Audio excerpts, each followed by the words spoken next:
Okay, so settings. So look it up here. Is this how you want it? This works, huh?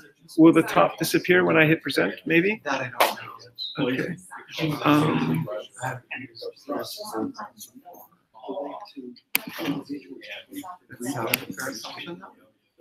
Pardon me? It sounds like a fair assumption, though. Right? This is my face program.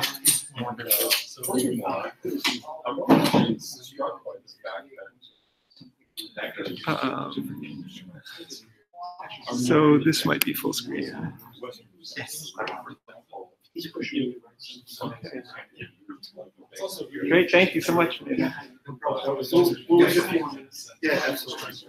4 or 5 more minutes.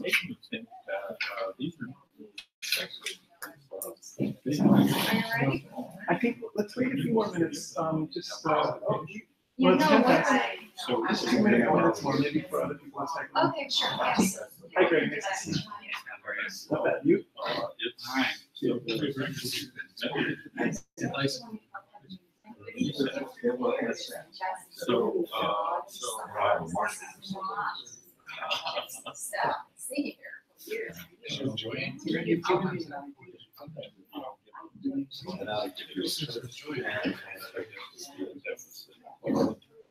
But you never lived in Australia.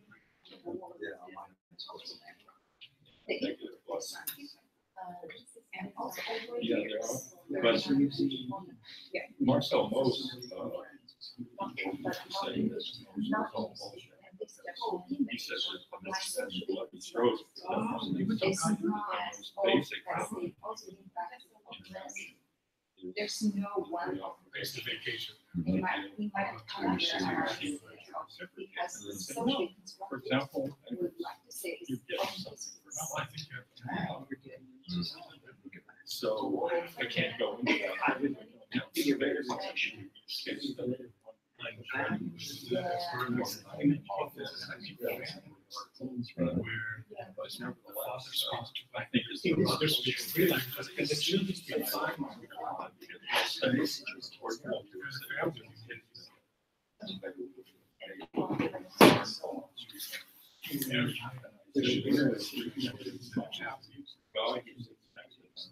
So all my friends are just so, yeah. I feel old.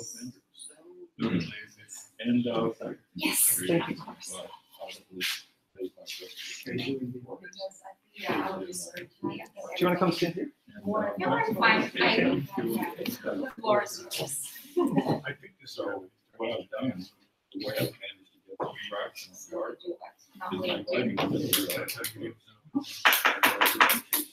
Let's begin, and I think Jing has something to say. I will have something briefly to say. Thank you so much for showing up. Nelson is not in California. He's in China for conference.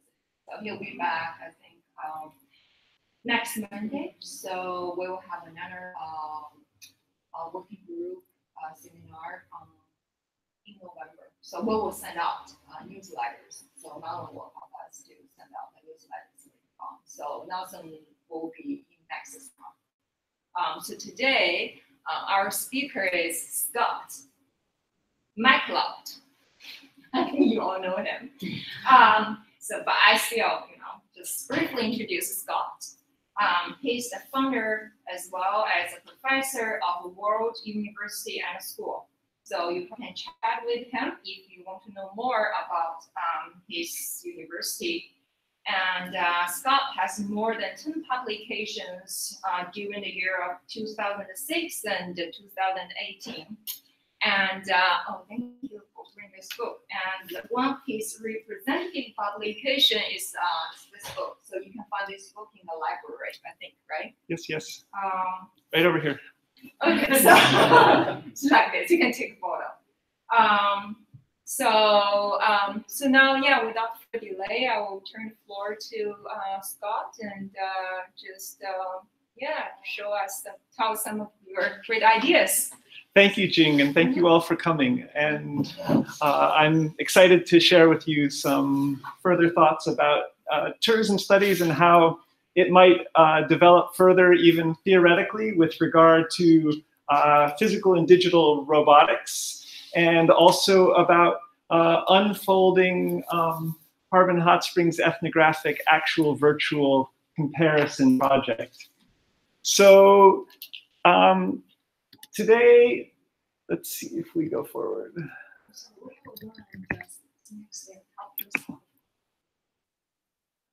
So this is the HARBIN Hot Springs gate in probably 2012. And this is a picture from a Google Hangout. So this is Google Street View. And these are other pictures in Google Street View that are on the side, and representative of HARBIN on property. In Google Street View, and I'll show you this later, you can actually move through this virtual world.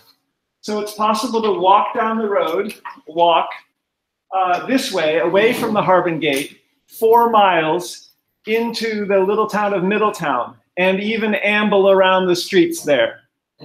And you might imagine little Pegman here growing bigger eventually, and even becoming realistic and actually doing the walking. In Google Street View, which this is, you cannot go past sort of this invisible wall at this point. You can't go on property. You can fly up above HARBIN, I've seen, and have sort of a 200-foot, 400-foot view, but you can't go down. And Google Street View is sort of in development, slow development, but eventually more and more will be present. It's also possible in Google Street View to add photos. So I added this photo from 2001 of the HARBIN gate, and I added it around 2009.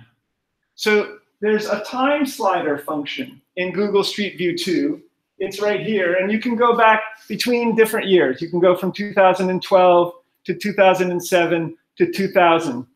And these are basically, when you walk down the road, tiles of photos coming at you.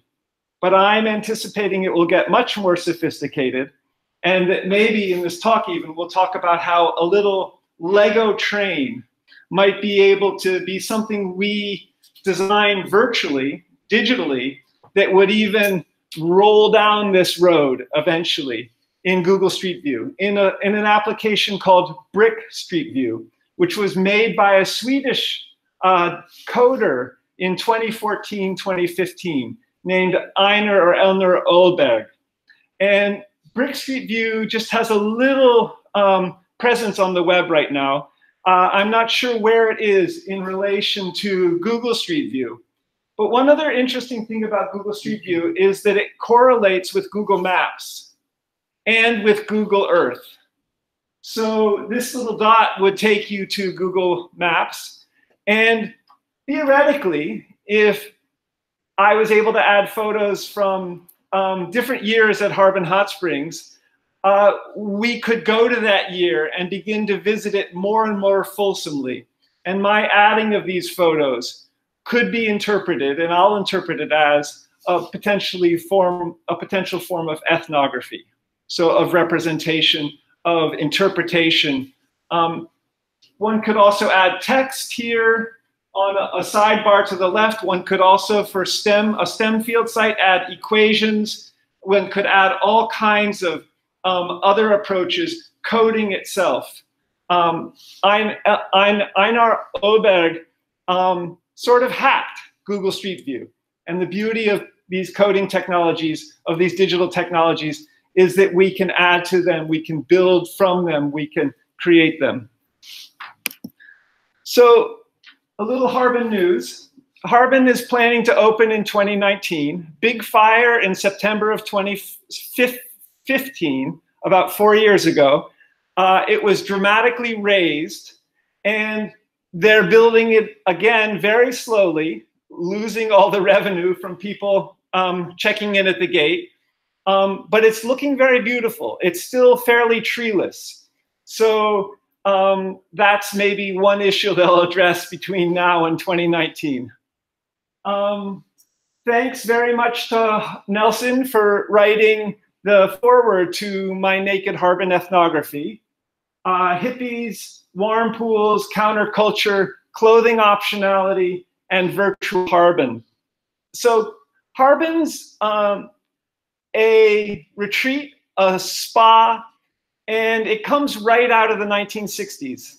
Ishvara, the founder, who still lives in Lake County, is still around and living in Middletown. And he bought the property in 1972. And his presence as sort of founder of Harbin Hot Springs through to 2018 is part of the continuity that makes, I think, this book a fair interpretation of Harbin coming out of the 60s. So I'm glad to announce too the forthcoming publication of a new book of poetry. I'm tentatively calling it Freedom, Rainbow Gathering to Harbin This Day, Poetry of Loving Bliss. And then another book of poetry, which is right here, last year, Haiku-ish and other loving hippie Harbin poetry.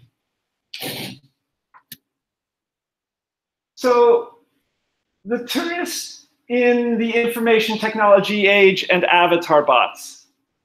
So in this talk, I'm going to do 7 things or so. I examine physical, digital tourism with Lego Robot, Brick Street View, Google Street View, conceptually, and in relation to my actual virtual Harbin Hot Springs ethnographic project. So I sought, since basically doing field work since 2005, to create an ethnography of Harbin Hot Springs on the ground. And that's what that book is. And in the process, I also sought to create a realistic virtual Harbin Hot Springs in a virtual world, such as Second Life or now Google Street View, and eventually which will become very realistic. And we'll be able to interact with avatar bots and do STEM research, even brain science in the warm pool, potentially, with brainwave headsets. And in this talk, a robot, an imaginary robot I'm calling Harbiniana, is a physical digital bot who does Watsu, which is water shiatsu, a form of dance that emerged in the Harbin Watsu pools, and is also an anthropologist. So one of the questions I want to sort of approach is, how do you teach robots to do kind of tourism studies? Hypothetically, conceptually, in this early phase of artificial intelligence and machine learning and robotics. And I'm just going to plant some seeds about how that might work. And I also want to suggest that Harbiniana is not only as an anthropologist interested in human cultures, but counterculture, and that Harbin is an expression of counterculture, coming right out of the 60s and 70s as it does. So I also seek to lay the groundwork conceptually, and this is a very broad way of looking at things, for the study of great enjoyment, for even loving bliss neurochemistry in the Harbin warm pool and via an anthropological approach to brain science, which I also just lay the seeds for. I also want to suggest that a realistic 3D interactive virtual Earth at the cellular and atomic levels too. So think Google Street View that we saw, but at the cellular level. So the Google Brain project in its very early form would articulate with Google Street View. And you might be able to go from the Harbin warm pool and a specific individual's brain, if you had data on that with a brainwave headset, to Google Brain. So you would have the physical person in the warm pool, maybe with a brainwave headset, and this could transmit data to Google Brain. And you could begin in its very early phases, in our fairly early phases of learning about the brain, to map data in new ways, to begin to explore what affects the warm waters in the Harbin warm pool and the milieu being there has in baby step ways digitally, information technologically. I also want to suggest a new form of ethnography, which I'm calling Ethno-Wiki Virtual World Graphy. Ethnography, wiki, means fast. It's a Hawaiian word. We can add data. I added that photo in Google Street View in the beginning. It's an interpretation of HARBIN since 2001. And as a new kind of field work. So that in the process of adding this online to an unfolding realistic virtual HARBIN hot springs, you'd be in some ways taking field notes, but also creating a new HARBIN hot springs virtually. And lastly, I want to examine questions of robot authenticity. And for WUaS, or water dance, a creative HARBIN innovation, and both actually and virtually. Questions, please. One thing, WUaS, you see as water dance. I think I looked online and it seemed like it might be also a massage or something. A massage, or is it both? Or? WUaS, or water shiatsu, comes out of a Japanese form of shiatsu. It's done in the water, and it is mostly water dance. It could be interpreted as a form of massage, but HARBIN has a long history of massage too. But WUaS isn't specifically that, and I'll show you a video of what I have in mind by WUaS a little bit later on. Has anyone had a WUaS before? It's a very California thing. So here's a talk I gave in this, here's the abstract to a talk I gave in this room in 2012. This talk will be online, but this ethnographic project in this room begins about 6 years ago. And I've prepared 5 talks for this room, and this is the 4th talk I've given in this room on HARBIN hot springs. So HARBIN emerges from, this is Ishvara talking, the founder, whose name is Bob Hartley, who went to Harvard University in the late 50s and came out to Berkeley and San Francisco in the 60s and got HARBIN hot springs in 72. HARBIN emerges from Stan Dale simply talking about sex on the radio in the 60s in San Francisco. And Stan Dale was instrumental in starting the Human Awareness Institute, Love, Intimacy, and Sexuality workshops, also called HIGH workshops. They're still happening in different parts of the country, maybe some parts of the world. But they've had a locus at HARBIN itself. And his radio shows were straightforward talks about sexuality, and they aired in the 60s and 70s. And I add an interview with Ishvara in my HARBIN book here, which talks a little bit about that as well. And Stan Dale wrote a book, I'm Okay, You're Okay. And out of this perhaps also comes these, a way of even teaching about human awareness in terms of love, intimacy, and sexuality. It's a kind of, I'll call it a culture, a subculture, and an interesting expression of California and HARBIN hot springs and the 60s in ways that continue on to this day. So the book themes, just to contextualize this talk a little further, also include creating a realistic virtual HARBIN for actual virtual comparison, and where the virtual is significant in a new form of ethnography. In many ways, I'm making the argument or the suggestion that hippies to the hot springs, in response to modernity, is what keeps or helped generate HARBIN from 70s and 80s forward, 60s, 70s, and 80s forward. And that it is an expression of counterculture in its own unique ways, and in interesting ways as well, that have developed through 3-4 decades since Ishvara got the place in 72. And that my ethnography is about place, that the actual warm pool and the whole milieu of HARBIN hot springs behind the HARBIN gate, in a clothing optional sort of situation, creates with the warm pool's waters, a meditative pool area, HARBIN alternative culture. And out of this, I would like to further generate a new social science method I'm calling STEM, science, technology, engineering, and mathematics. ethno-wiki virtual world graphy. And I blog a lot about this in different ways, and the blog entries are online. This will be on my HARBIN Books page if you have any interest, and you can go back to it, look through this if you were interested. So what's the virtual? And I just want to suggest that it refers to this idea of as if, mediated by digital technologies. So it's multimedia, it's images, it's representations, it's unfolding avatar bots in all kinds of realistic spaces. I also emerged kind of theoretically from Packer and Jordan's book of the year 2000 called Multimedia. But the definition of the virtual is something I explore quite a lot in this book. And it also can refer to almost unreal, if that's what the web is, but capable of being considered as real for some purposes, also simulated, artificial, imitation, make-believe, computer-generated.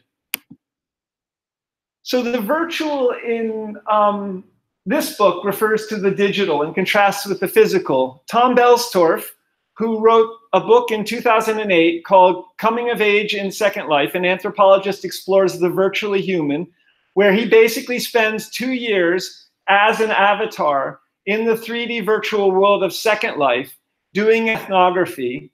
He was I think, the chair of the American Anthropology Association just after the time he did this book.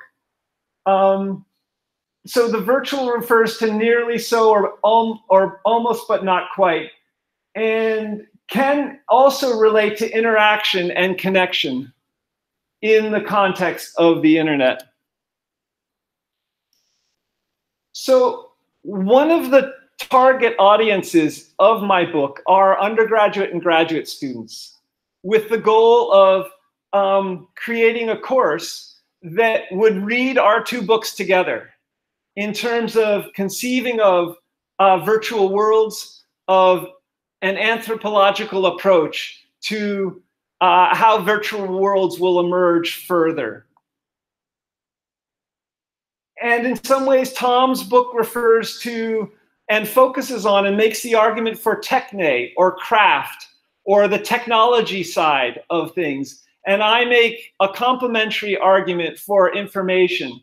And out of this comes a conversation about how virtual worlds will emerge eventually and gradually. Tom's book is just an ethnography of Second Life, and my book has this actual virtual focus. I want to create unfoldingly a realistic virtual HARBIN Hot Springs with more and more sophistication for more and more STEM, and if we can, in a Google platform-like environment, down to the cellular and atomic levels, but not just a realistic virtual HARBIN, a realistic virtual Earth, a realistic virtual universe. Can we model further the planned 2030 trip to Mars in a realistic virtual universe to parallel actually that little 8-month spaceship going through the world?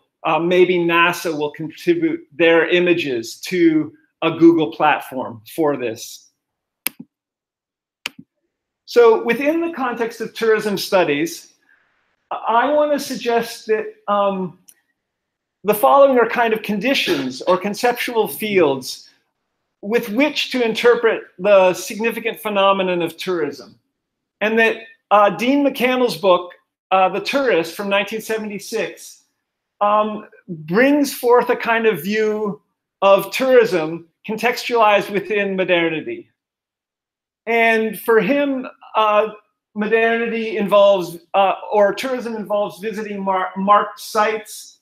And for the purposes of a paper I wrote in Nelson Grayburn's course in 2000, I define tourism as visiting marked sites, often involving travel, but more specifically, visiting off-site markers to on-site markers in search of authenticity. And this is using the tourist guide to visit museums. Mass tourism grows a century or two ago significantly, the Grand Tour before that. And the guidebook was significant. Another condition in this paper I wrote in Nelson's class, post-modernity, John Urry is a significant proponent of this, characterizes tourism as emerging for a whole series of other reasons. And our ability to interpret it in the context of postmodernity is significant. Likewise, advertising discourse. And then I make the case in this paper that the information technology age, something I call internetity, allows us to look at things, at tourism anew. And now with robotics, I want to make the case that the actual virtual with the physical digital and robotics allows us to understand tourism yet in a new way. And the paper is there if you have interest. So the postmodern interpretation suggests that the touristic experience is really knowingly played as a game, which is an elaborately constructed representation whereby the tourist collaborates with people who stage touristic sites in an inauthentic touristic pastiche where no single authentic tourist experience is possible. It may be the Maasai dressing up in traditional clothes and staging for tourists what people might think of is an authentic sort of Maasai life, and then hopping in their Range Rovers at the end of the show. In the postmodern condition, the tourist acknowledges that she or he is part of a pastiche, a knowingly played game, so the tourist knows this. And postmodernity, in general, also presents by definition an incredulity toward meta-narratives. So there's a disbelief to the meta-narrative of modernity that Dean McCannell's work says tourism occurs because perhaps we're alienated and we're seeking authenticity, so we travel to get back that heightened experience created by conditions. And then in the tourist, McCannell goes on to look at semiotics as sort of supplanting this alienated first step he makes in his book. So advertising discourse is yet a third condition to understanding the experience of tourists and how tourism emerges. Thoreau and Thoreau, two French theorists, take the analysis of tourism a step further than McCannell and Urry by arguing that advertising discourse significantly shapes how the tourist comes to desire both what she or he is about as well as the experience of self. So a micro-milieu of urban intellectuals, think maybe Parisians, take a trip, they write about a beautiful place in a remote location, and lots more French go to these places because of the advertising that successfully made these places desirable. So they create and manipulate representations of touristic sites that shape desire and choice in the consumer, or a macro milieu. Tourism may be a search for authenticity, or as well as a game, but more significantly, it's shaped by image makers. Tourism is the product of an industry. And advertising industry discourse, too, is incorporated into all phases of the internet and supersedes Thoreau and Thoreau's micro-milieu, macro-milieu distinctions by changing the relationship of one-to-many media analysis inherent in Thoreau's analysis to a many-to-many analysis, but where ownership issues of the internet are in a formation process. So each one of these conditions or conceptual fields takes on what comes before and makes further claims about how tourism works. And I want to suggest similarly that the information technology age allows us to look at things in new ways with tourism studies. So it also includes a conception of globalization. While the internet provides touristic information and advertising to shape the touristic experience, it also makes possible virtual tourism in the specifically touristic sense of visiting marked sites. It's now possible to visit the Paris-based online web museum, which contains an extensive collection of over 10 million documents. And in potentially superseding and incorporating modernity, post-modernity, advertising touristic discourse, and Parinella's analysis, which is a technological focus, the internet and globalization, internetity, shape a new hyper-touristic experience. Gazing at the computer shapes touristic experience in every phase by resituating it in terms of hyper-real networks of information, thus reforming the tourist's cultural identity itself. So how do you model this? Could you model this in a new way? And I make the case here and in this paper I wrote that the idea of liminality is significant to the touristic experience. Nelson has written a lot about this. And a liminal state often involves a more prosaic or mundane sort of daily life experience, a heightened experience, and then return to the mundane. You might think of this as a workaday life holiday, back to workaday life, or going through a ritual where primitive peoples would transition a group of boys to manhood. And this would be childhood, this would be the ritual, and this would be adulthood. And what I suggest in this paper I wrote in 2000 was the internet encapsulates this. I put a circle around this liminal experience to schematically diagram it. So web surfing as tourism can have similar vicarious qualities as mobile tourism, and that Nelson Gray Burns represents the touristic experience as liminal in contrast to the structured workaday experience of life. And in that diagram, the lower levels of the diagram represent the ordinary workaday structured experience, where the upper levels reflect a heightened liminal sacred touristic experience. And this structural liminal model reflects classical anthropological interpretations like Van Gennep and Victor Turner of ritual experience, where an initiate with one status, lower level left, for example, a boy, symbolically dies as he ritually passes the high level through initiation to achieve a new status and become a man. So the structural liminal model reflects classical anthropological interpretations of ritual experience. And the paper that I wrote in 2000 attempts to argue that within the context of the internet, the vicarious experience of the tourist above can be modeled as being encompassed by the internet potentially at any phase of the tour in the following manner. The touristic experience, both mobile and digital, is encompassed by the internet, potentially affecting all phases of it by amplifying and extending it in every way possible. In this characterization of tourism as defined as a liminal state. So I see this as an alternative to linguistic and political science interpretations, linguistic focusing on language, discourse, culture, words, political science on modes of production, ideology, false consciousness. And that Dean McCannell's move from alienation as an explanation for mass tourism to semiotics, so reading Baedeker's guidebook and then seeing paintings in the Louvre, which sort of represents a symbolic approach, is the starting place for this theoretical sort of reading of tourism studies.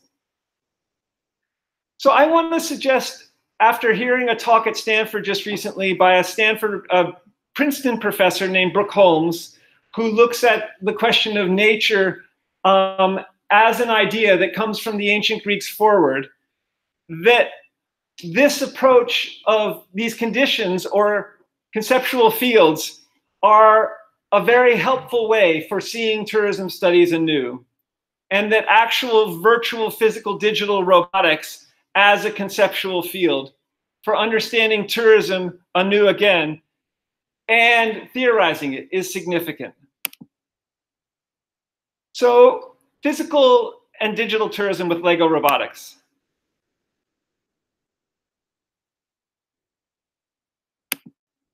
Let's see what happens when we click on the link. So this is a blog post from today.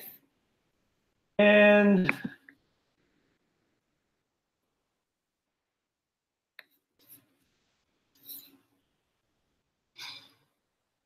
This is the Google Street View. It's working. Yay for technology. So this is the warm pool. The pools were not affected by the fire. The rest of HARBIN was dramatically burnt out. All the buildings, all the trees, but the pools were intact. This is the warm pool. This is the heart-shaped pool looking like a heart. This is the swimming pool. This is a cold plunge. There's a hot plunge right here. And there's a new WUaS pool being built in that sort of cement circular area. So in Google Street View, you can begin to walk down. It takes a fair amount of time, but that's the idea. Maybe a hint of the fire from 2015. And you can see this on Google Street View if you so choose. Let's see, can we go back with as much ease? And there's Google Maps. Oh,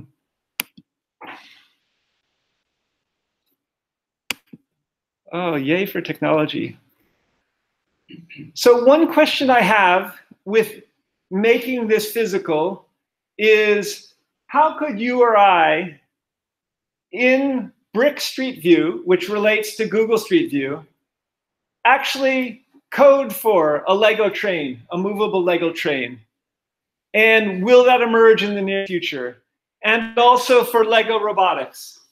Could we start to play with virtual Lego robotics, or our kids, and then actually let this develop into more sophisticated robotics? And I want to suggest that yes, it'll happen. I don't know who's doing it or the plan beyond Einar L. Urberg, but I think it's happening. Lego Minecraft also has a correspondence with the Lego bricks. But I would hazard that it'll come out of the Google platform with Brick Street View before it'll come out of Minecraft. Scratch drag and drop programming language is out of MIT Media Lab and the Harvard Graduate School of Education for kids. And this will allow us, it works with Lego WeDo2 Robotics. This is Lego WeDo2 Robotics for elementary kids. Lego Mindstorms Ev3 is for slightly older kids. The second Lego robotics kit from Lego. And I think these will both find a home in Google Street View. And it's that axis that I think will help us explore further this rich conversation between the actual and virtual, between actual HARBIN Hot Springs, virtual HARBIN Hot Springs, and visiting it, perhaps with robotics. So will we have a HARBINiana robot going up to the gate, checking in, paying $25, and heading up to the warm pool? Will we be able to code it? I think we will in the virtual space. And I think anthropology students will be able to do this as well. So one of the questions I ask is, how would we teach if we were all teaching this class, or if we were all students in this class? HARBINiana, this hypothetical life-size human robot who's an anthropologist and who does WUaS to do new things. And this is just a post from Stanford this morning. With a smartphone and a browser, it will be possible to teach these using machine learning, using AI, maybe beyond scratch, drag, and drop programming language, which is fairly easy to use, maybe eventually with voice. We will be able to give our Lego robotics new abilities to do things. And both the physical Lego robotics as well as in Brick Street View in Google Street View. The Brick Street View, Google Street View opens the horizon to go down to the cellular and the atomic and to do all kinds of interesting things. If it's at Lego scale, we can translate that back to Lego as a start, translate to other robotics as well. So 3, imagine HARBINiana as a physical robot. And imagine a whole series of these robots. A robot named Dr. Serge Robot Doc. And imagine you were all on the board of a company that was either studying HARBIN hot springs with these robots. So this is to say that robots will have a commercial side to them, and that we will be making decisions about what they do and how they do it. And how we ask these robots to do things beyond what we build in WUaS or Mindstorms Ev3 will be significant as we deploy them to different parts of the world with different languages. And by HARBINiana focusing, I want to sort of bring a theoretical look into how robots might work at HARBIN. She's multilingual, friendly, helpful, just, and her AI knowledge improves daily. She can also give WUaS and make music.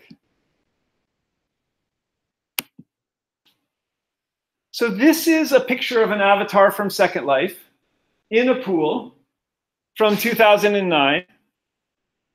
So taking this sort of reasoning forward from Second Life to Brick Street View, Google Street View, will we be eventually able to create a virtual Lego avatar around like that, which is humanoid, and then physically with Lego, will we be able to extrude it out of our 3D printer, these robots?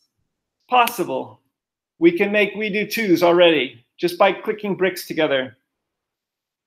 This is a video from 2009 of this avatar on the 3D virtual world of Second Life. Oops, making things. I think in the question and answer, I can show you some of this in a different way if you have interest.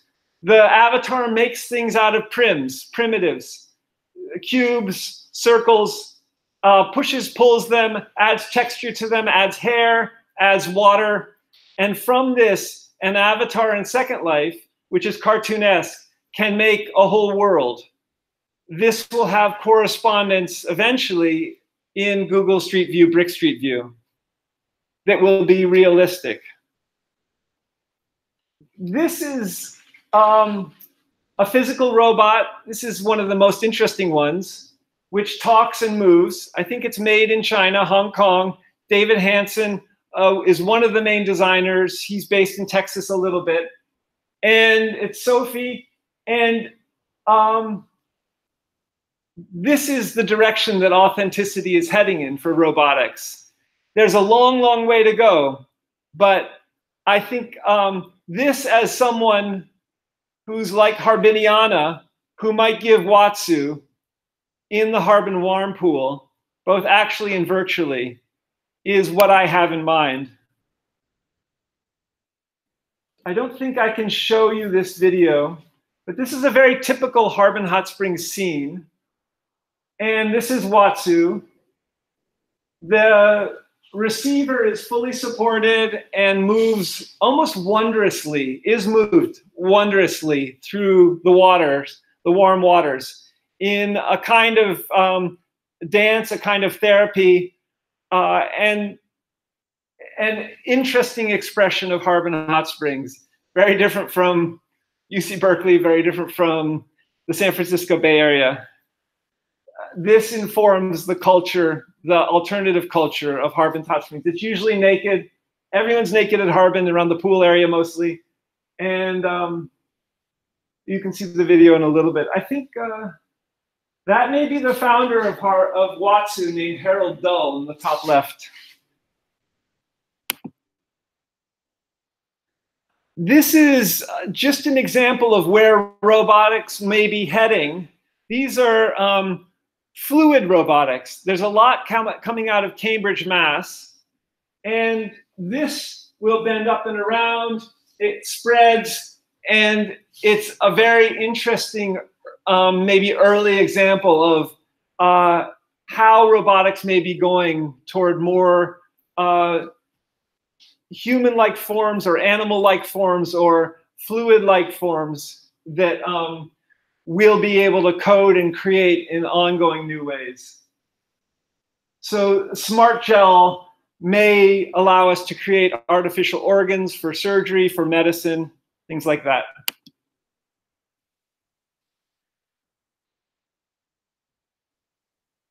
So that is, in many ways, the tourist is a sightseer, visiting marked sites, seeking authenticity and modernity. And avatar bots such as Sophia above and HARBIN conceptually in the information technology revolution will extend this. And I want to use WUaS as a proxy for the intimacy workshops in this talk that have taken place at HARBIN over the decades since late, at least 1972, when Ishvara bought the property, the HARBIN property, as a Gestalt center with hot springs. And concerning avatar bots, HARBIN can be seen not only as a tourist here, but also as a tourist anthropologist, visiting the marked site of HARBIN hot springs, both actually physically as robot and virtually, and interested in counterculture. Here are two versions of Sophia. They talk with each other, and it shows how robots, it's sort of suggestive of how robots might actually do WUaS together in an interesting way, just in their conversation. I think if I click on this, I'll move the slide forward. So at Wiki World University and School, this startup university that I'm creating, which is like MIT OpenCourseWare in 5 languages with Wikipedia in 300 languages, we seek to offer online degrees. The main subjects page is pretty open. They're academic subjects. Click on chemistry and you'll find some MIT OpenCourseWare courses. These will be for credit and free degrees eventually. But they're also open-ended subjects. Because it's Wiki, we can all teach and learn about it just by clicking edit this page. And there's one on Watsu, water shiatsu there. Interesting videos, colorful.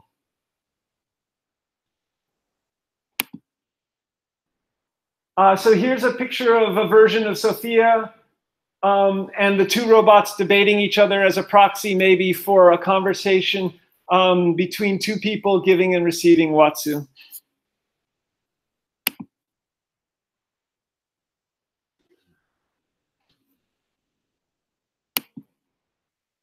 I'm going to see if I can show you this brief video. This is from this Lego WeDo 2 kit.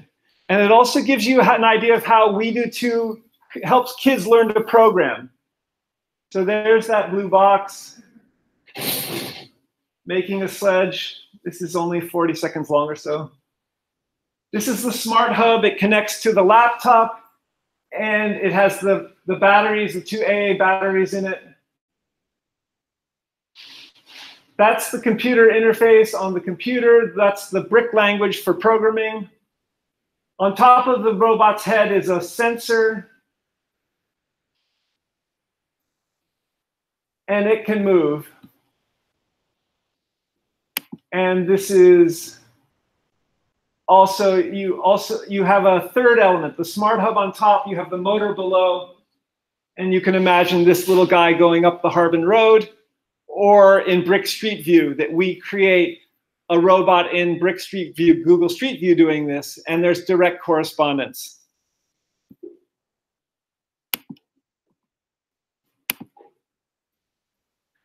So this is the first video we saw 2 videos back was sort of SpyBot with the eyes, with the smart hub, with the sensor on top. You move a hand in front of the sensor and the eyes light up.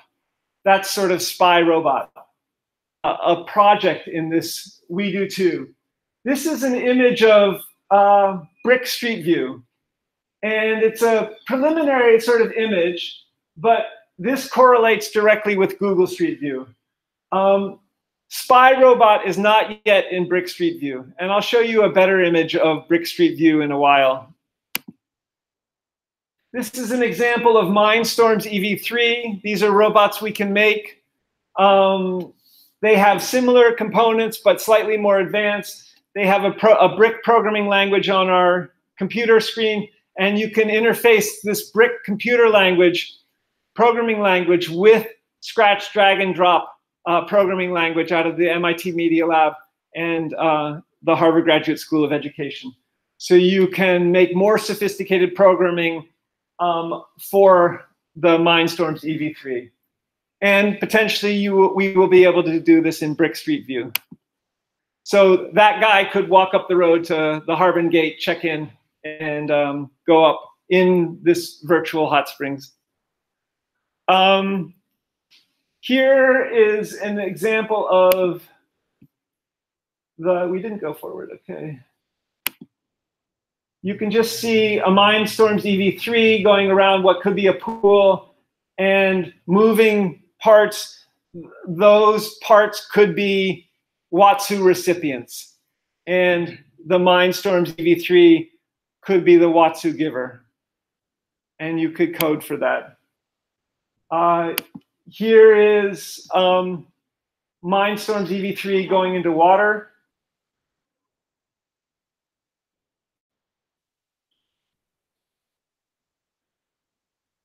And the possibility for learning programming and learning robotics in water.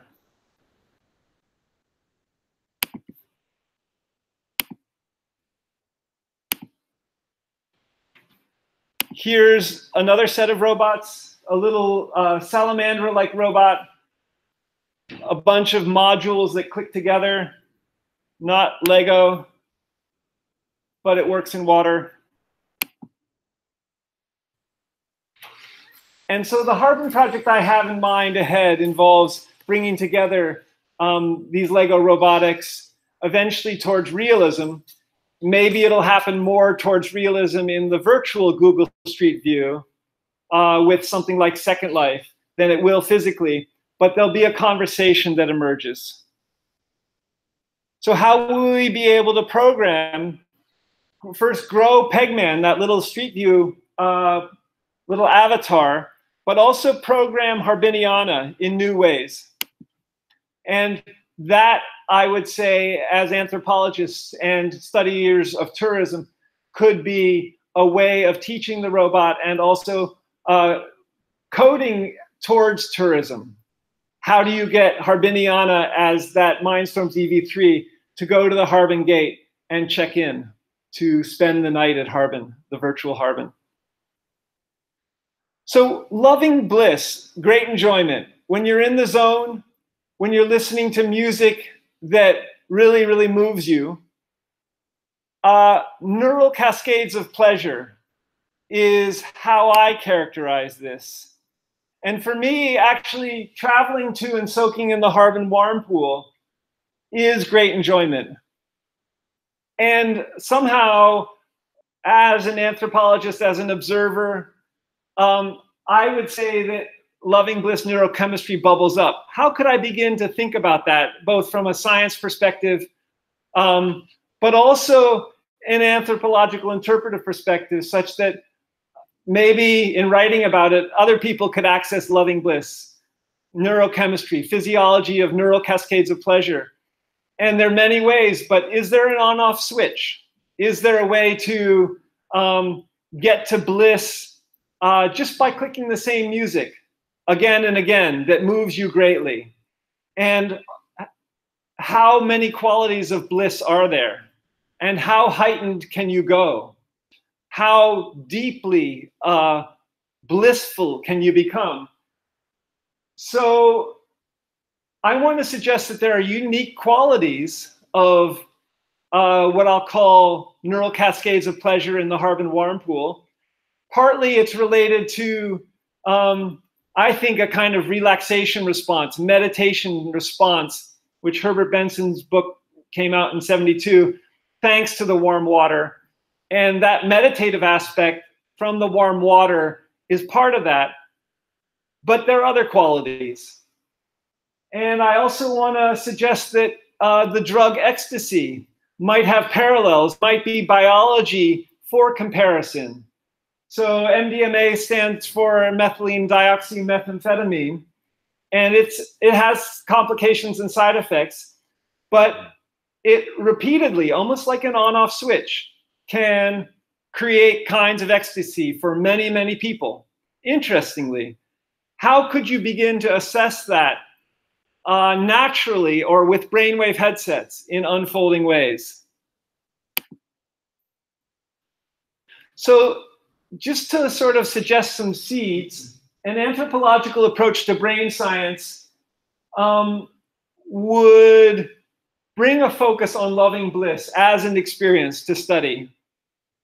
So participant observation, writing about it, ethnographic interpretation of this, what might be described as neurochemistry. How would one add a STEM component to it? A science, technology, engineering, mathematics component to it? Would one find the literature on MDMA? A guy who has some roots in Berkeley named Matthew Baggott, B-A-G-G-O-T-T, has written a fairly extensive paper, he's now at the University of Chicago, on MDMA. That's an interesting resource. I think we know the molecular structures of these aspects of what makes up MDMA, and perhaps we can begin to play with them, model them, like in chemistry class, the molecule, but with Lego, in new ways to begin to understand. And in Google Street View, at the cellular level, at the atomic level, molecules are at the atomic level, begin to bring some correlations together. You're feeling blissful naturally, and maybe the molecule is jumping from synapse to synapse. And I think there's a rich scientific literature one could draw on. Let's combine it in a realistic virtual HARBIN to see if we could model it in new ways at the Street View level, at the cellular level, at the atomic level. So I'll show you some pictures of brainwave headsets used to study meditation in a moment. But using brainwave headsets in HARBIN, perhaps Berkeley undergrads, brainwave headsets are basically a hairnet with electrodes, with EKG sensors. These will become much more, and they already have become much more sophisticated. Perhaps we will be able to shine a beam of very microscopic light 3 inches to our brain without harming the brain and disrupt a cluster of neural firing and see what happens and have this show up in a realistic virtual Earth at the cellular or atomic levels. So I'll show you models from Legomics of DNA strands in Lego in a moment. And we certainly could look at how the modeling of chemistry of MDMA would work in Lego. So a realistic 3D interactive virtual Earth at the cellular and atomic levels. Would this have to do with green chemistry, which is sort of cleaner chemistry than chemistry, a focused wiki subject page at World University and School with some MIT open courseware courses? Maybe we could call this research WuaS if we were looking at the chemistry of our own brains or of the brain in the warm pool, green chemistry, and add resource to that. But the conversation between the actual and virtual, the brainwave headset in the warm pool, and the actual Google brain of an individual in the virtual Brick Street View or Google Street View will be a remarkable conversation back and forth. So here's a French monk who reportedly has abnormally large capacity for joy thanks to meditation.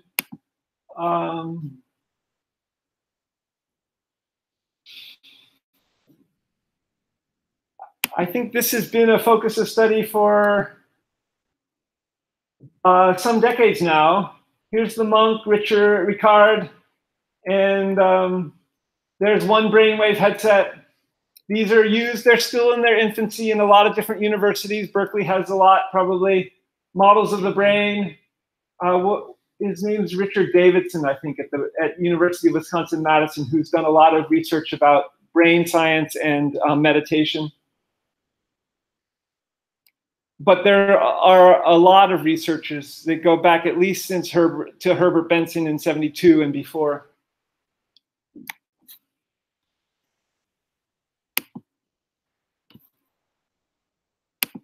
Music too. an example of a brainwave headset, and how will that correspond with, say, Google Street View at the cellular or atomic levels eventually for research.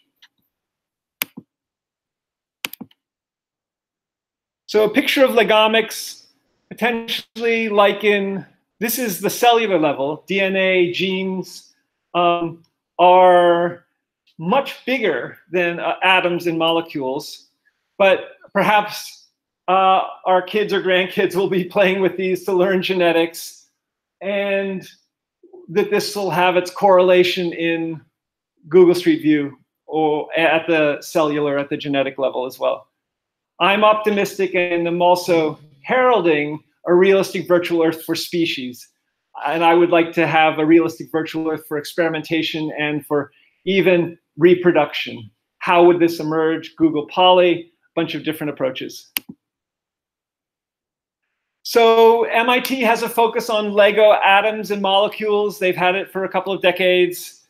At the Edgerton Center in MIT, Lego has been developed significantly. I think some of the, there's a 2007 MIT OpenCourseWare course on Lego. You can work through it. I'm guessing these cogs may have come out of that Lego playing at MIT. And just some images of where the Edgerton Center is in these regards. So they're exploring in this molecule set, that's the atomic level, that's very small, chemical reactions, photosynthesis, understanding air. This looks like a virtual Lego representation, oceans, and with other modules. So all of that is a resource, both for education, but also for play. And what's beautiful about HARBIN Hot Springs, I think, in moving away from the modern world, is that it's a place of play. I mean, it's hippies to the hot springs. So there's the potential to play at HARBIN Hot Springs, and there's also the potential to play with Lego robotics, and potentially for learning, but also for all kinds of play. So EthnoWiki virtual graphy, we've looked at this a little bit in a realistic virtual Earth.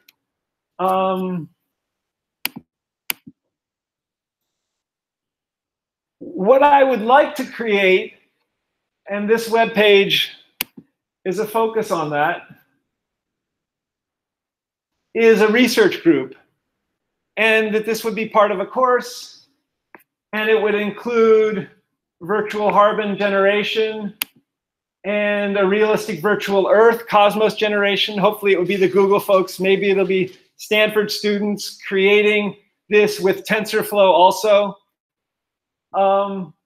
And with avatar robotics design and printing of 3D place, and with brain chemistry focus, and with wiki ethnography generation, and as field work to actual HARBIN Hot Springs.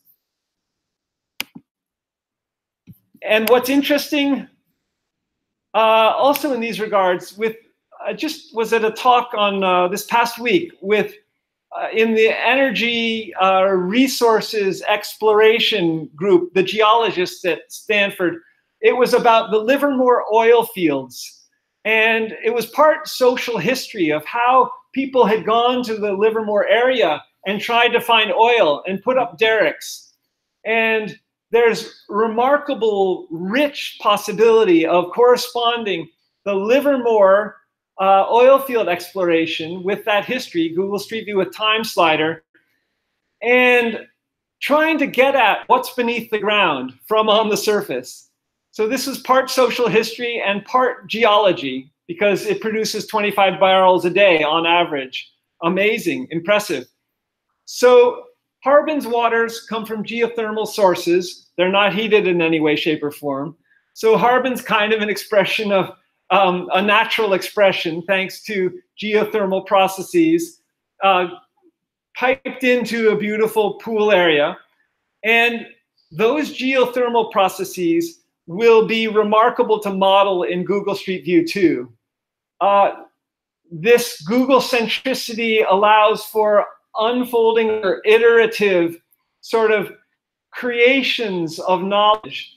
You, Larry, have a photo or a bunch of video of the Livermore oil fields and suggestive of what goes on beneath the earth. You could add this to Google Street View, and TensorFlow would absorb it, and then out of this would emerge an increasingly more accurate understanding of how geological processes. I might have some videos of where the water comes out of the ground at HARBIN hot springs, and we might be eventually able to extrapolate back, given history, given newspaper articles, given geologist knowledge, given a sort of topography of the area and previous drilling sort of projects in Lake County. So that STEM aspect for geology and that actual virtual Livermore oil fields, actual virtual HARBIN hot springs, towards increasing realism for STEM and STEAM, add arts in there, science, technology, engineering, arts, and mathematics, that is iterative, where we all crowdsource through EthnoWiki Virtual World Graphy, our quick adding of knowledge that we have, of videos, of text, of equations, of connecting with someone in a different part of the country in Google Group Video Hangouts, and their knowledge that we then add is rich. Here's Sophia. Will she be an example of robot authenticity? She's as close as it gets as a seed, as a kernel. Would you like her to give you a Watsu? Would you like to give her a Watsu? If she could do it even more professionally, more wondrously than the very skillful culture of Watsu practitioners at HARBIN Hot Springs itself, maybe. I think we'll be able to code for robots to do all kinds of things.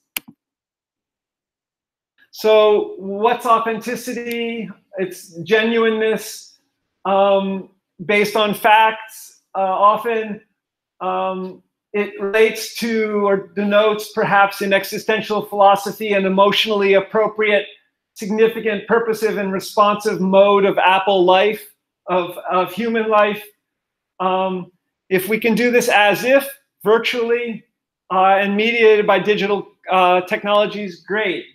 Lots of room for creativity there. And what might the robot Harbiniana's search for countercultural authenticity at HARBIN look like in AI and coding conceptually? Will she have a chatbot program as she ambles around the HARBIN Hot Springs property and be able to ask HARBIN residents in ethnographic interviews about their experiences of HARBIN and synthesize that and develop an interpretation of HARBIN as counterculture? Perhaps. What would it be like if Harbiniana got high on cannabis? What would the coding be like? That's certainly an issue where it's legal in California, but not legal in the US at this point, interestingly.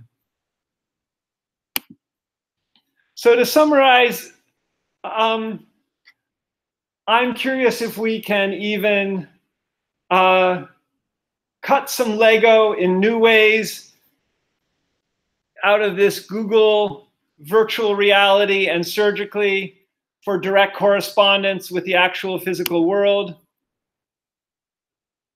The beauty of the Google platform is that it's all integrated and it has machine learning of the TensorFlow AI software.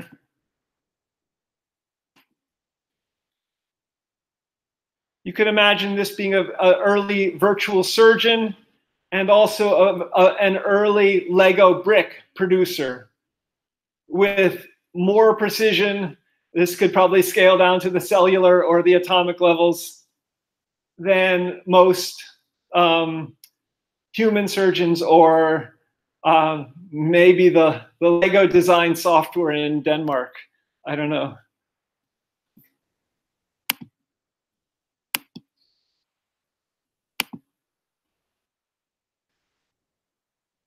And I also want to point you to MIT Media Lab recent PhD, Scott Greenwald's research on electrostatic playground and the equipped explorer in this approach to developing virtual technologies. Photogrammetry is a technique to make live organisms digitized. And there was a scorpion in one MIT Media Lab with about 8 cameras around it, and they were digitizing it and looking at all the ways you could digitize that. Will that digital scorpion become a Google Poly block? Google Polys are a library for virtual world objects. And will we be able to look at those in new ways within the Google ecosystem? So to close, thank you, and I welcome your thoughts, ideas, questions, and any other things you'd like to share. Thank you. Eye-opening talk. We have plenty of time, so if you want to have some water and stay, I'll just. So we have some snacks in the one cup yourself, and we can have questions or ideas, and this is the time that we can have.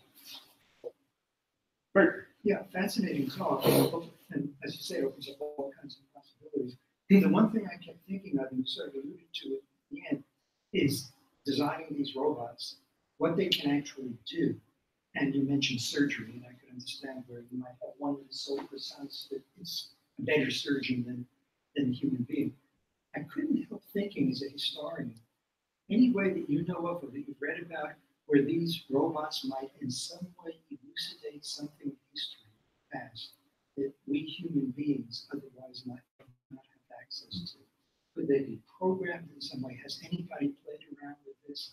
Or I understand, of course, you somehow have to recreate the past in some way for the robots to look into it, but I'll throw it out there in case you've got any thoughts on it.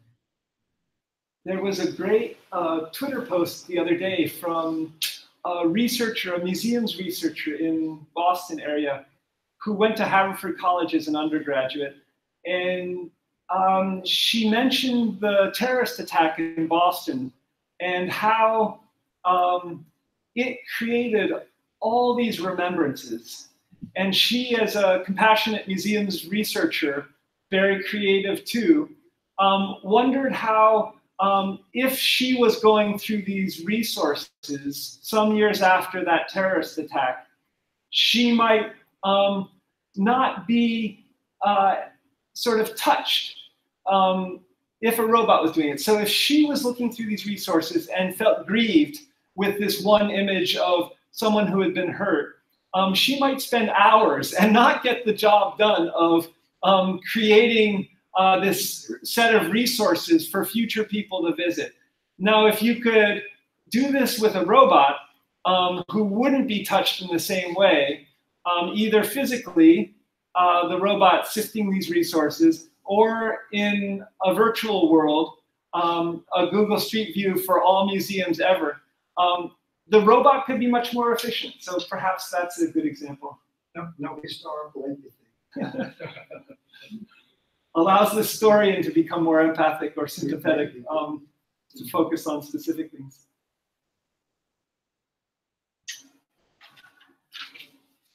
Larry. That was very interesting talk. And I have 3 random, unrelated things to ask you.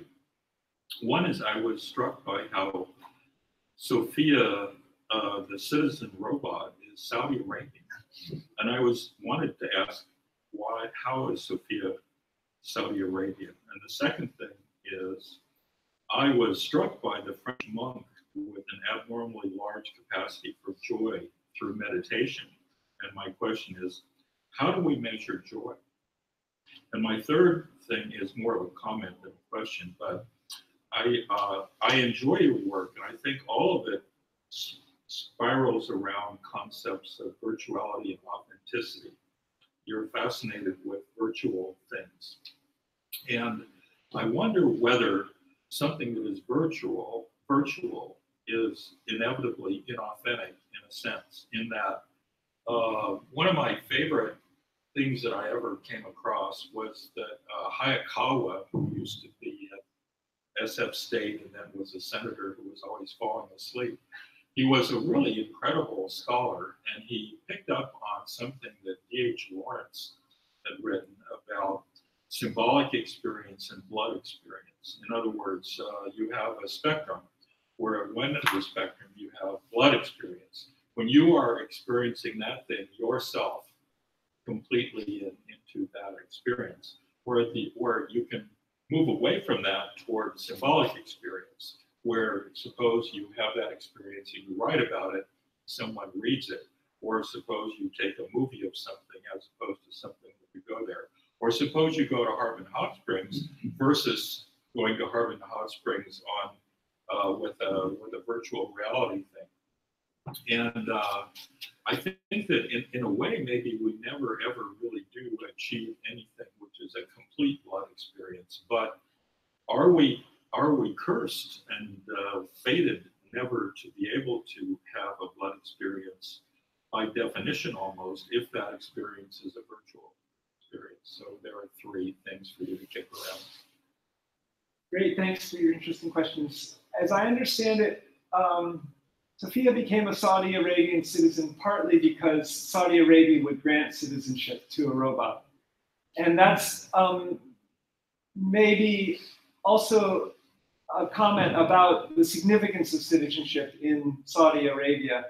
I'm not sure that citizenship confers that many advantages to anyone in Saudi Arabia.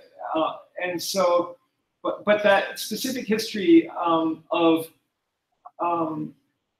trying to create a legal status and the legal history in our international world of roughly 200 countries and nation states is interesting. And maybe it was David Hansen, maybe it was another long-haired researcher who are the two folks I've seen most, active in developing Sophia.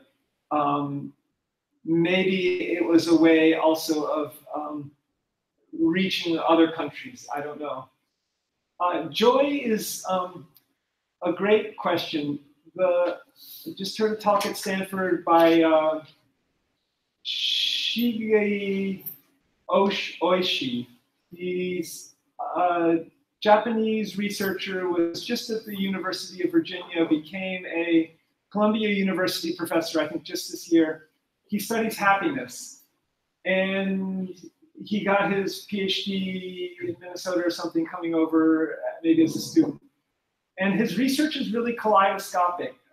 But while he focuses on questions of happiness and also meaningful life and psychologically rich life within the context of culture, I think you could go from his linguistic connotations for what happiness is to further linguistic connotations for what joy is.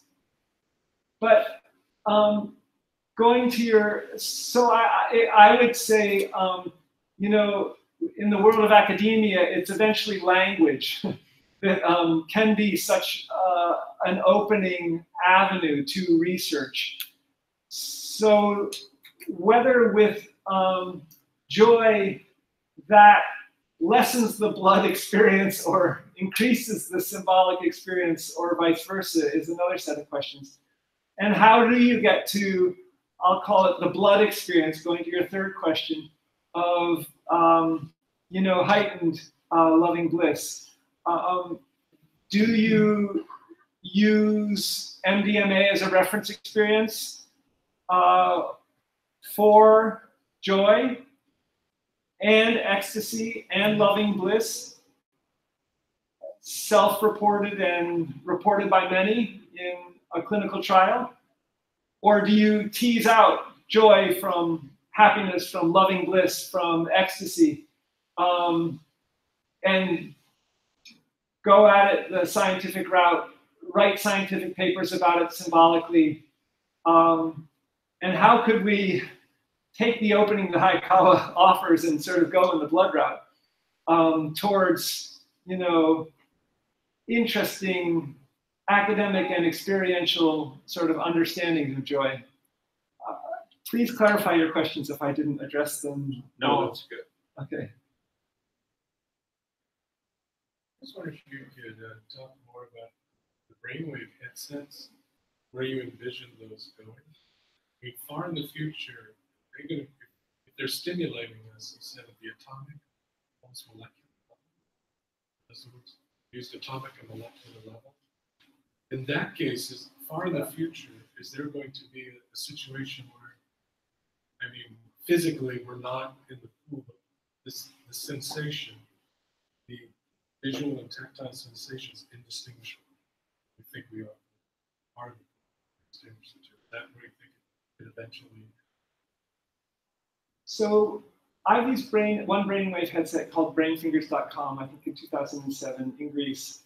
3 sensors here, no words, no gestures.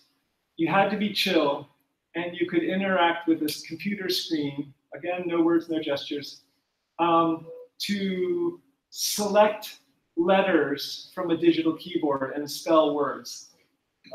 So 3 things were active, apparently, or factors in that: microscopic eye movement, microscopic electromagnetic activity, and something researchers didn't understand. So this is all, as I understand it, at the cellular level. And brainwave headsets that are, in research using, for example, Tan Lee's well-known TED Talk from about 10 years ago. 8 sensors here, no gel. You can put the sensors over the hair.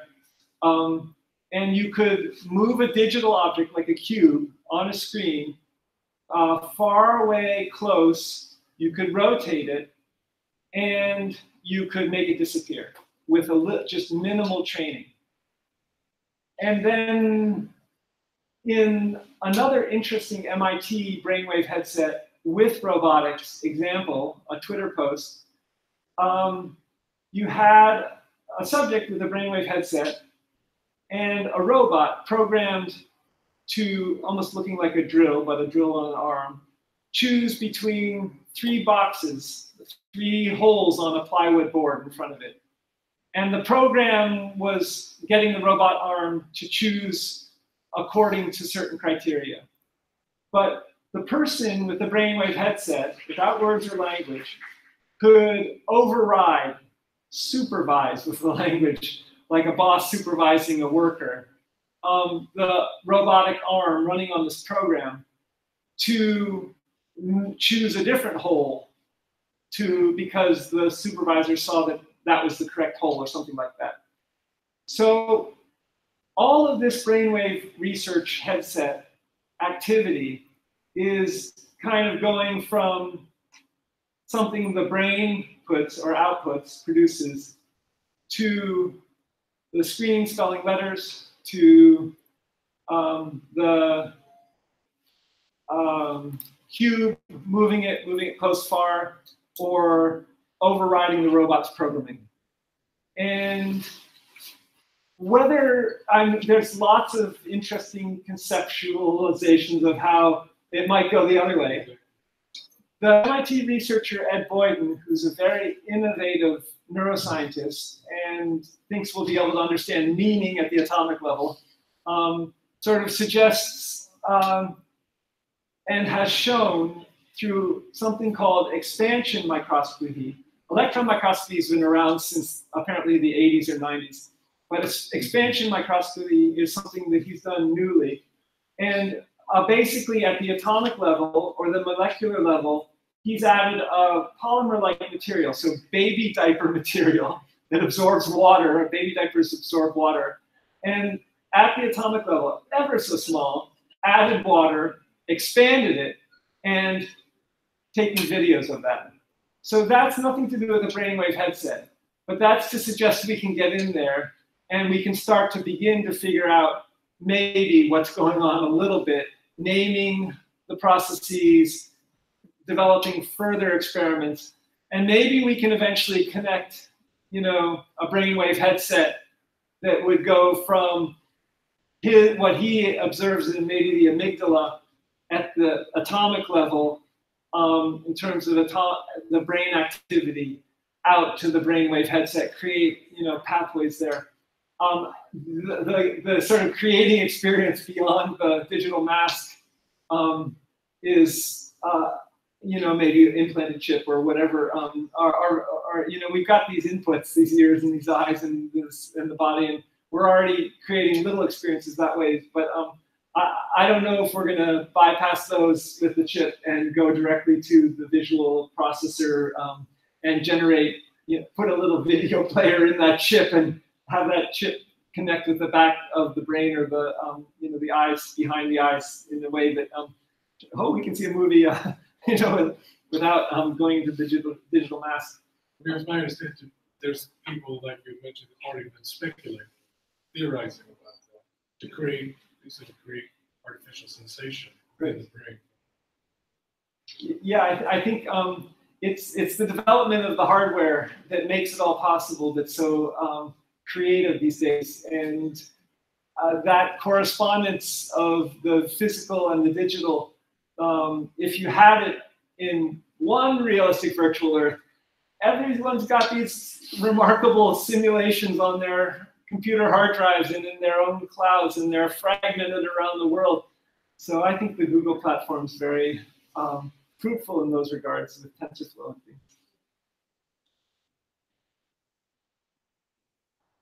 My question continues Larry's question about the symbolic experience. So you have mentioned Dean McNaugh's social semiotics. So basically his argument is tourism size as a sign, right? As a sign is always stand for something else. So at the beginning of your talk, you talk about you select and upload those Google images, right?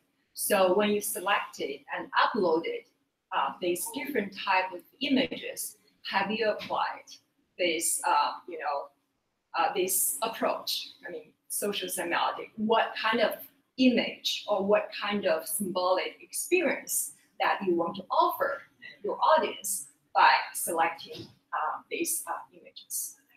Great question. The way I'm interested in exploring this, Jing, is by facilitating this new social scientific method where we can all add our own images.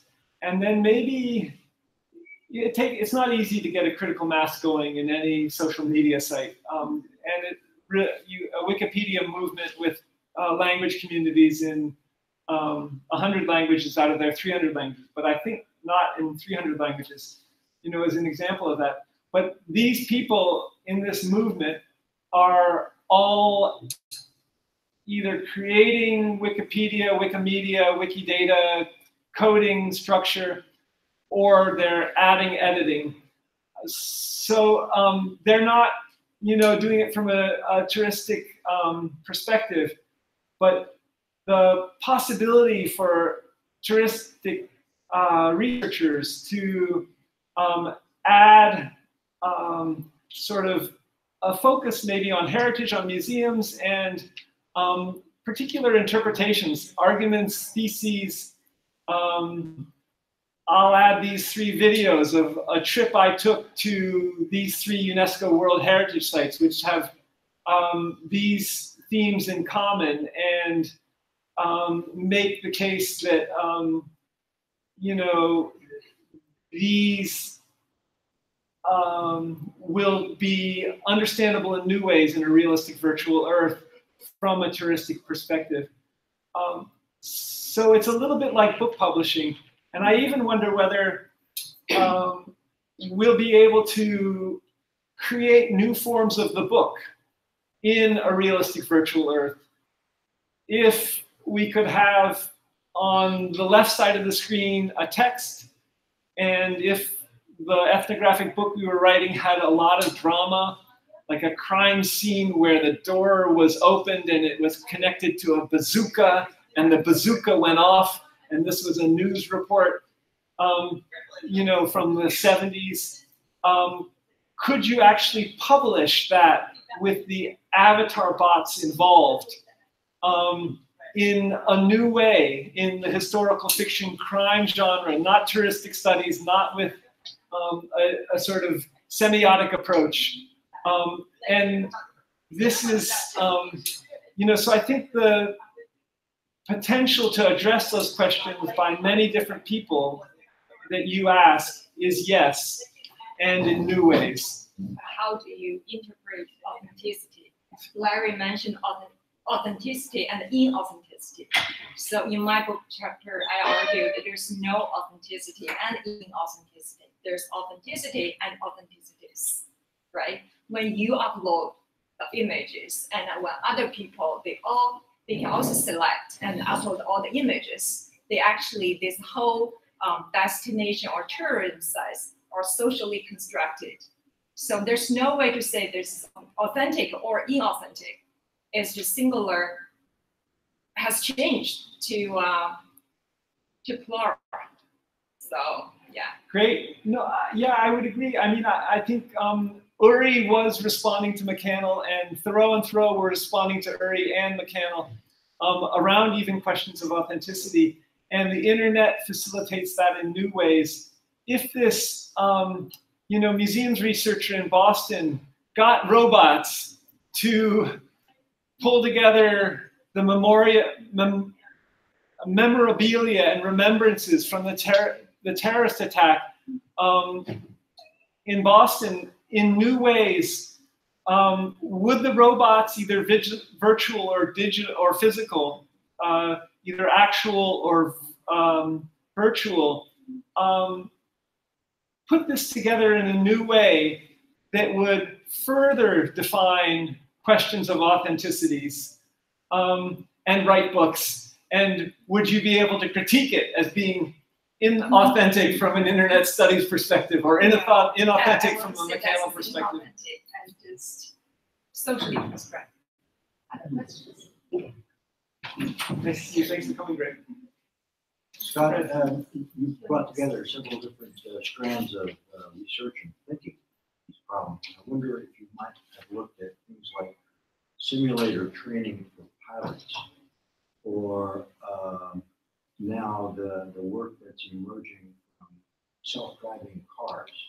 It is another take on the experience of trying to move between both authentic and virtual. Yeah, that's a very timely and great question.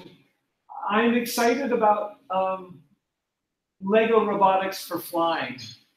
And I'm excited with the MIT OpenCourseWare Aeronautics and Astronautics OpenCourseWare in these regards. So would UC Berkeley undergraduate students or Stanford undergraduate students be able to take a course in a Google Street View building out flying Lego drones, maybe 4 propellers with them in the middle of the box for safety issues, addressing issues of shear and addressing issues of whatever the issue. And if we move towards flying cars soon, I want there to be, or in 20 years, I want there to be traffic control. I want it to be regulated. None of this American cowboyism of free markets and I can go anywhere I want. It may be more like ships on the water, which have their own code for going a little bit more freely than the road on Google Maps. But there is a code there that, and we have a long history of, you know, helicopters and other flight vehicles already going without, you know, a map or without a road. I mean, there are flight rules, and I think so those will be built upon. But to what degree will authenticity in a mass learning to fly be enhanced for either fun or increased safety, because we'll be able to cover more elements, because the realistic virtual Earth, one realistic virtual Earth will be more sophisticated than you know, the training programs that say, the major airlines in this country and the Air Force go through. Maybe, I mean, we might be able to increase authenticity for safety and for fun, but that isn't. That's quite a few steps away from the blood. I mean, maybe is the blood experience, Larry's question, inside, or is it because we've been relating on the ground for so many millennia and millions of years, and now we have these new sort of robotics technologies and these virtual world technologies that are one step yet further in maybe the inauthentic but new authenticities. This is a little bit related to that and maybe a little bit far-fetched, but I'm thinking about, again, the robotics and tourism, and envisioning the possibility, and thinking of the arguments against tourism and mass tourism, all of these that you do, but envisioning the possibility, take a tourist site like Venice, where they've already tried to restrict access and whatever. Have one sort of central place with these robots, relatively small, and for a fee, a potential tourist somewhere else in the world could buy one of these, rent one of these, I guess would be the word, and that robot would go wherever well, with limitations, because obviously you can't have a robot going into somebody's private bathroom or some such thing. And we have all sorts of limitations on where people can go as tourists. But in effect, have a person or people tour through these robots. And I come back to the question I asked before, what these robots ultimately, and I realize this is not for tomorrow, but what these robots ultimately might be able to do. Which would lead to a second question, highly speculative, in terms of authenticity. Would it be sufficiently satisfying for a person, let's say, to sit here in Berkeley for a week and control his or her robot going to the Adobe and all of these sorts of things? Would it be a sufficiently, in quotes, authentic experience for that person to be satisfied and say, yes, I can chalk Venice off my tourism list, so to speak? Just I mean, robotics can go in so many ways beyond the humanoid form. Say we could put on a robotic suit that would have a mask and would have, flight. Could we fly up over Venice, and could we control that experience, or could our wife in Google Street View sort of have a hand in that? I would imagine that for sure. So if you fly over the red light zones, for example, she could veer you in a different direction. That would be one example. But yeah, I mean, if you wanted to go back, also, that time slider aspect with Google Street View is very cool. Augmented reality also with the Google platform. Joey Ito, the MIT Media Lab director, just posted on Twitter something about Spatial. It's a firm he's investing in, but these are augmented reality characters that are increasingly lifelike. The augmented reality person is talking with the human person. The human person is walking over here. If these become, from 17th century Venice, and we're either there or they're actual robots, I mean, it's sort of Disney, but it can go in many, many different ways. Disney is inauthentic in some ways, from my perspective, by definition. Maybe it's postmodern. How can you get, to those augmented realities becoming so authentic that a filmmaker would say, these are live actors, and I want to put them in my film from Google Street View. And it would be both augmented reality and robots, and your suspension of disbelief sort of, yes, because of, the authentic level is met. I'm a skeptic. I mean, I'd be satisfying the tourism. Right.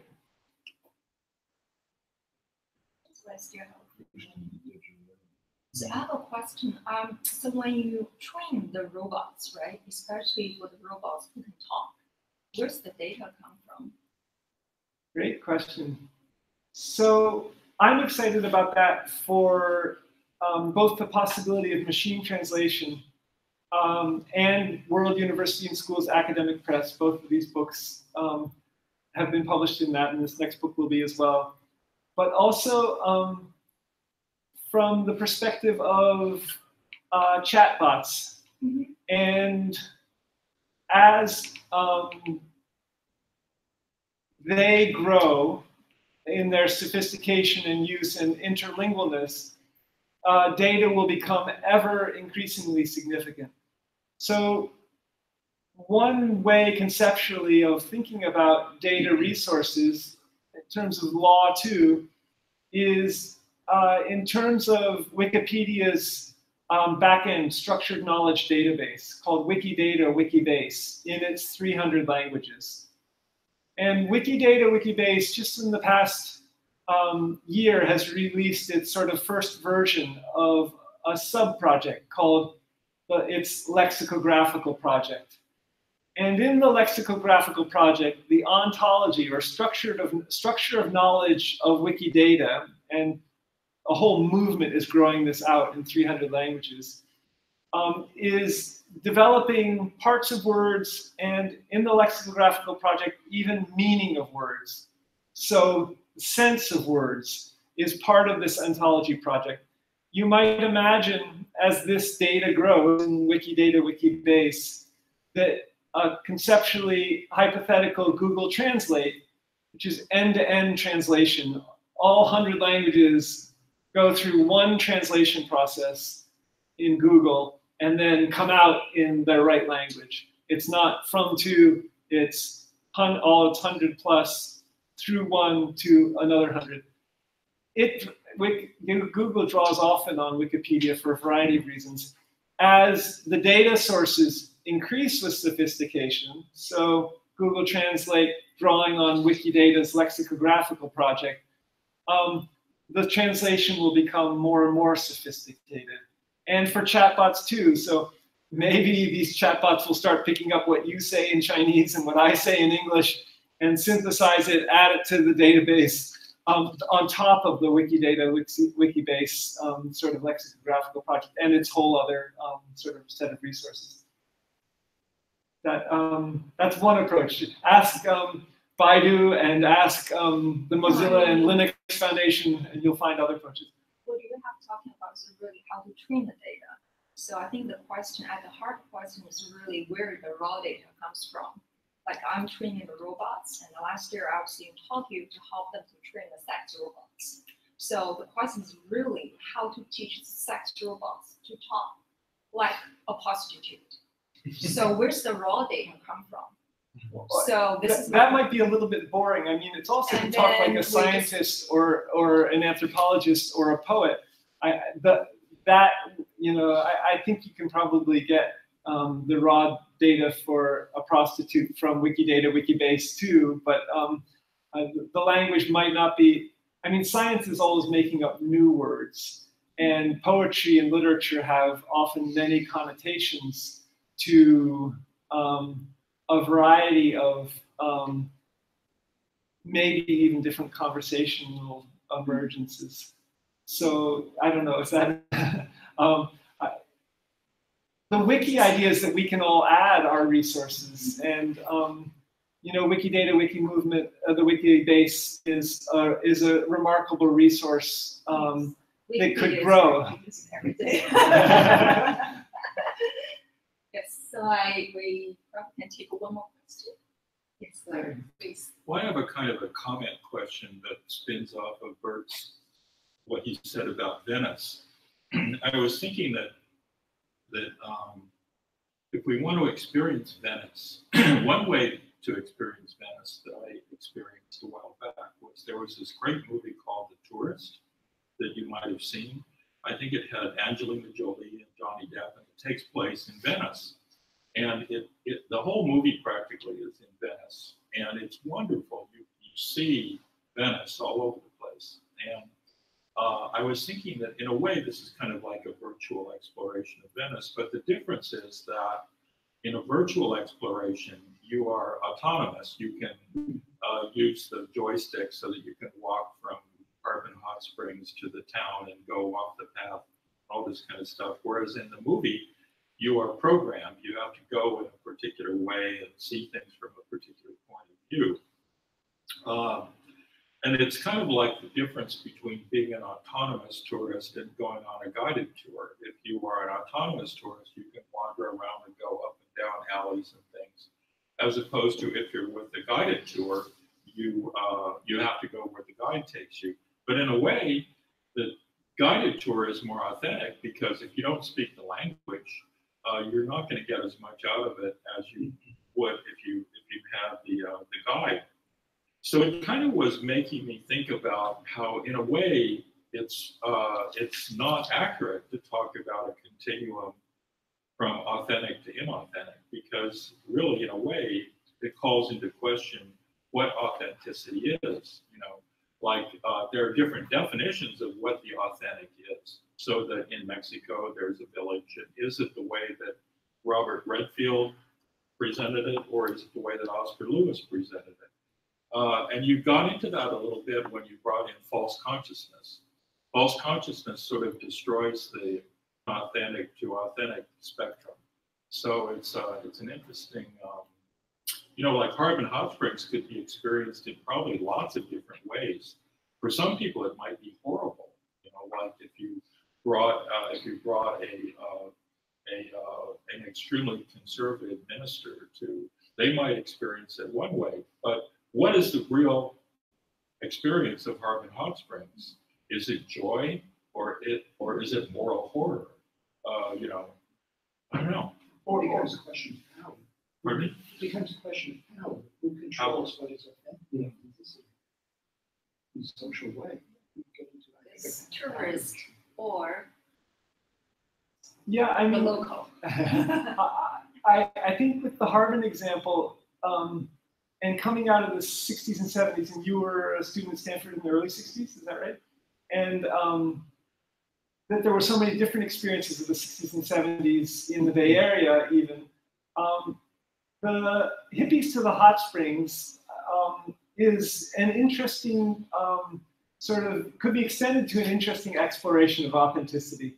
I think hippies quite consciously and with very interesting practices attempted to get to the authentic relative to the alienation of you know, modernity.